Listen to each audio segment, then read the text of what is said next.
warahmatullahi wabarakatuh. Siswa-siswiku yang berbahagia, bagaimana kabarnya hari ini? Semoga semuanya sedang dalam keadaan sehat.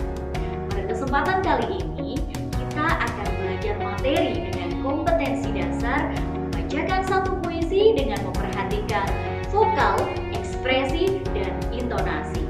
Namun, Ibu tidak hanya akan mengajak kalian untuk mempelajari, memahami, dan mempraktikkan teori, tetapi Ibu akan mengajak kalian untuk mengolah rasa dan jiwa melalui puisi.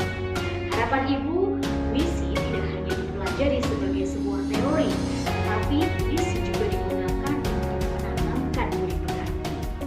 Sebelum Ibu jelaskan lebih lanjut, perhatikan pembacaan puisi berikut ini.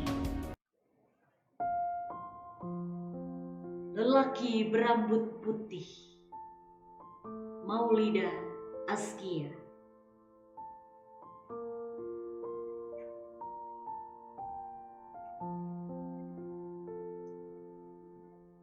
Lelaki berambut putih duduk menengadah, tampak gurat lelah pada wajah legamnya.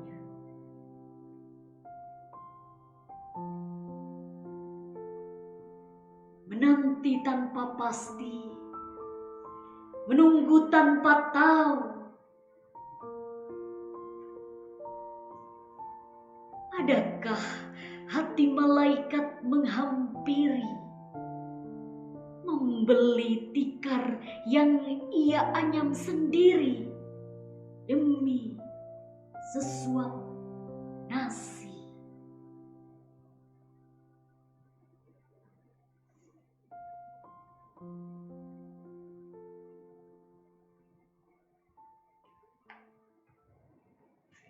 Setelah menyimak pembacaan puisi tadi, apakah kalian dapat mendefinisikan apa itu puisi dan makna apa yang bisa kalian ambil dari puisi tersebut?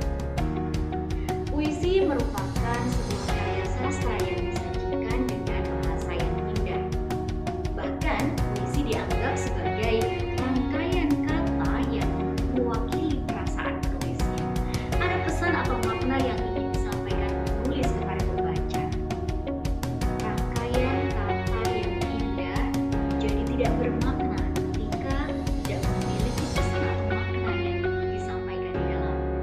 Oleh karena itu, ketika kita akan membacakan puisi, kita harus mampu menangkap dan menginterpretasikan makna atau pesan yang terdapat dalam puisi yang akan kita bacakan.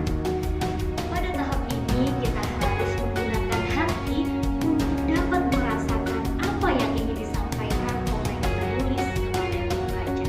Dan berdasarkan kita simak tadi, makna apa yang bisa kalian ambil dari puisi tersebut? Iya betul, penulis ingin menggambarkan lelaki tua yang menunggu seseorang untuk mengerjakannya demi sesuatu. Puisi ini mengajarkan kepada kita untuk belajar peduli dan berempati kepada lingkungan kita, karena ternyata banyak orang-orang yang membutuhkan bantuan kita, banyak orang-orang di sekitar kita yang membutuhkan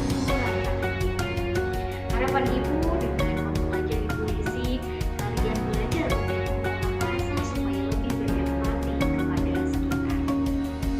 Setelah kita menginterpretasi makna puisi, selanjutnya kita dapat membacakan puisi dengan memperhatikan vokal, ekspresi, dan intonasi. Yuk simak penjelasannya. Yang pertama, vokal. Suara yang dihasilkan harus benar. Salah satu unsur dalam vokal yaitu artikulasi, yang artinya kejelasan pengucapan. Bunyi vokal a, i, u, e, o, dan sebagainya harus terdengar jelas. Begitu juga dengan konsonan, harus terdengar jelas juga. Yang kedua, ekspresi. Ekspresi yaitu pengungkapan perasaan sesuai dengan makna puisi yang kita bacakan. Ekspresi harus ada, baik raut muka maupun gerak badan, namun harus proporsional dan tepat sesuai dengan makna puisi yang kita bacakan. Ekspresi akan tampak ketika kita menghayati isi puisinya dengan tepat. Ketika kita membacakan puisi sedih, maka ekspresi yang ditampilkan pun sedih. Begitu juga sebaliknya. bagian larik berikut. Di sebuah pusara, aku beratapi ayah yang telah tiada. Nah, bedakan dengan larik berikut. Nampak secercah asa, mimpiku kini mulai menjadi nyata. Nah, bisa membedakan ya ekspresi sesuai dengan isi puisinya. Yang ketiga, intonasi, yaitu ketepatan pengucapan dalam menentukan keras lemahnya pengucapan suatu kata. Intonasi dibagi menjadi dua, yaitu tekanan dinamik dan tekanan tempo. Tekanan dinamik yaitu penekanan pada kata-kata yang dianggap penting. Membacakan puisi tidak seperti membaca pada umumnya. Ada penekanan pada kata-kata tertentu sehingga menghasilkan pembacaan puisi yang indah. Yang kedua, tekanan tempo, cepat lambat dalam pengucapan kata. Dalam membacakan puisi, kecepatan juga perlu diperhatikan. Tidak perlu terlalu cepat dan jangan terlalu lambat. Setelah menyimak materi tentang pembacaan puisi tadi, yuk praktik membaca puisi dengan cara pilih satu puisi yang akan kalian bacakan, kemudian interpretasi maknanya dan bacakan dengan memperhatikan intonasi, vokal, dan ekspresi. Demikian tadi penjelasan materi tentang membacakan puisi. Mari menjadi siswa yang tidak hanya berprestasi, tetapi berbudi pekerti. Di tengah masa pandemi ini, mari tetap menjaga dan